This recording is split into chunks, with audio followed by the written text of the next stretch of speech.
kaya nabulag na rin si Joseph. Pati ako, naniwala nga din noon sa sinasabi ng mga matatanda. Kaya nagtanim din ako ng galit kina Marky at Mang Jacob noon. Pati kina Aling Laila. Sa murang isipan ko noon ay baka nga nahawahan si Joseph. Kinakain kasi namin ni Joseph ang pagkain pinapakain sa amin nila Aling Laila kapag nagpupunta kami sa kanila. Iniisip kong may virus sa mga pagkain iyon at tumatalab na nga kay Joseph.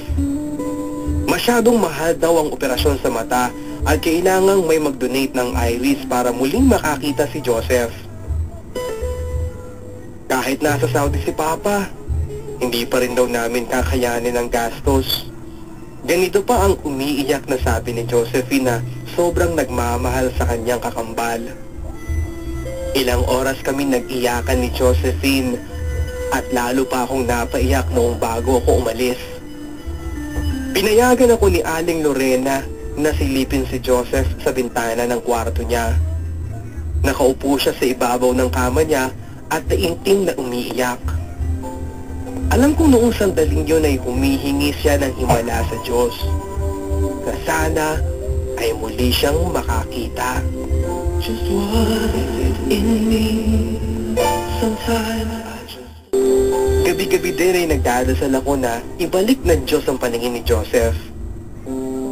Habang nagdadasal ako ay umiiyak ako dahil hindi ko rin matanggap ang nangyari sa kanya. Parang ako din ang nahihirapan. Noong pasukan na ay hindi na nag-enroll si Joseph. Ang mga kaibigan niya ay gusto siyang dalawin pero sinabi ko na pati nga ako ay ayaw niyang magpunta sa kanila. Ayaw niyang may ibang taong makakita sa kalagayan niya. Miss na miss ko na si Joseph noon pero kabilin-bilinan daw niya na huwag akong pupunta sa kanila. Dahil doon ay nahirapan ang kalooban ko dahil mahal na mahal ko na siya noon. Isang araw pa, may doktor na bumisita sa school namin noong nutrition week namin. Gustong gusto ko magtanong sa doktor na yon tungkol sa kung papaano manunumbalik ang paningin ng isang nabulag pero nahihiya ako sa mga classmates namin.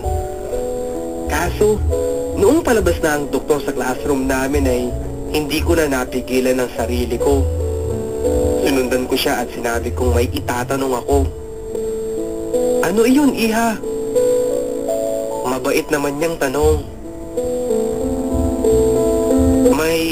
May kaibigan po kasi akong nabulag. Hindi po siya dating bulag. Basta bigla na lang po siyang nawala ng paningin. Ang sabi po ng doktor ay Usher syndrome daw po.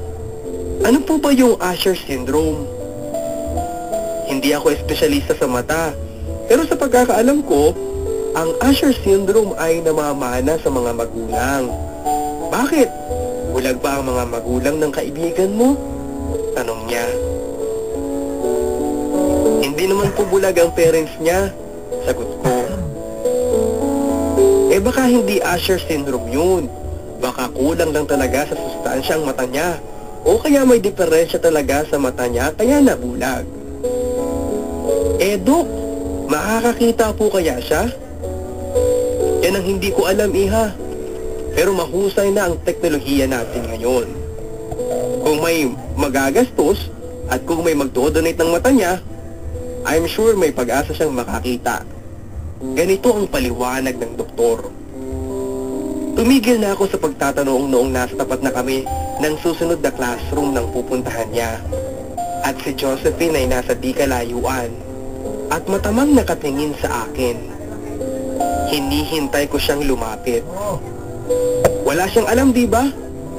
Ganito ang salubong na tanong ni Josephine sa akin. Sino? Tanong ko. Yung doktor. I'm sure nagtanong ka rin tungkol sa sitwasyon ni Joseph. Sabi niya. Hindi raw siya espesyalista sa mata. Sabi ko.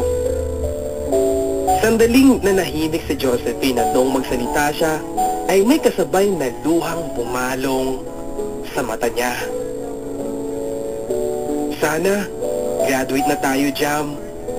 Gusto ko na magtrabaho. Kahit maging Japayuki na ako, Basta may maitulong lang ako para makakita ulit si Joseph. Sabi niya. Awang-awa na ako sa kanya, Jam. Laging umiiyak. Ayaw niyang kumain. Lagi niyang sinasabi na gusto na raw niyang mamatay. Di ba dumating na ang papa mo? Oo, dumating na. Pero konti lang naman pala ang pera namin. Mababa daw ang sweldo sa Saudi at halos kasya lang pala sa mga pangangailangan namin ang kinikita niya. Wala silang ipon. Kaya nga gusto ko na makatapos ng high school.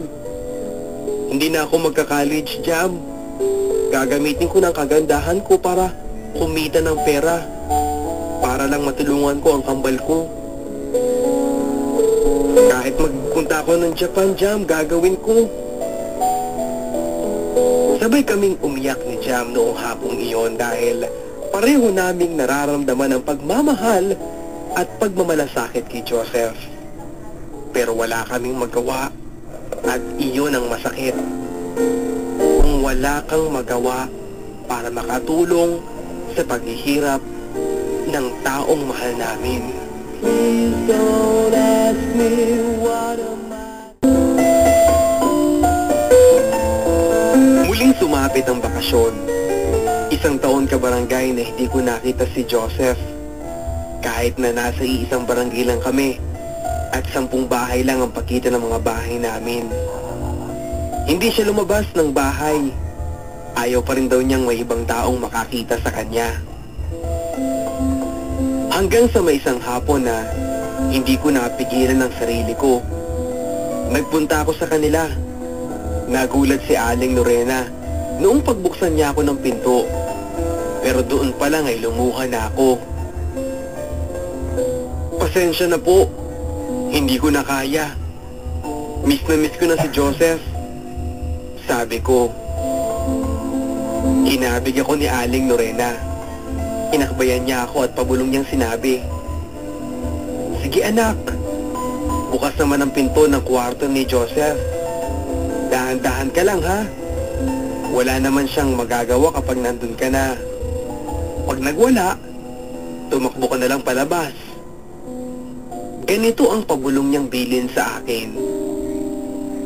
Agad kong nakita si Joseph noong nasa tapat na ako ng silid niyang bukas ang pinto. Naka-boxer shorts lang siya. Wala siyang damit at parang nagpa-practice sumuntok dahil pasuntok-suntok siya sa hangin. Maganda pa rin ang katawan niya. Wala siyang taba at napakaputi niya. Napakakinis.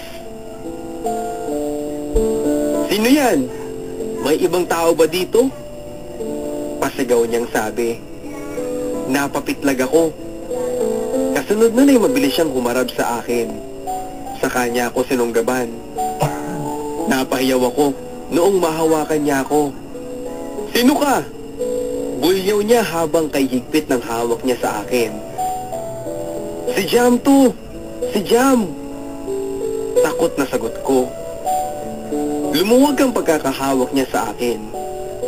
Unti-unti niya akong binitawan kaya't nagluwag ang pakiramdam ko. Pero nagulat ako noong bigla niya akong sunggabang ulit.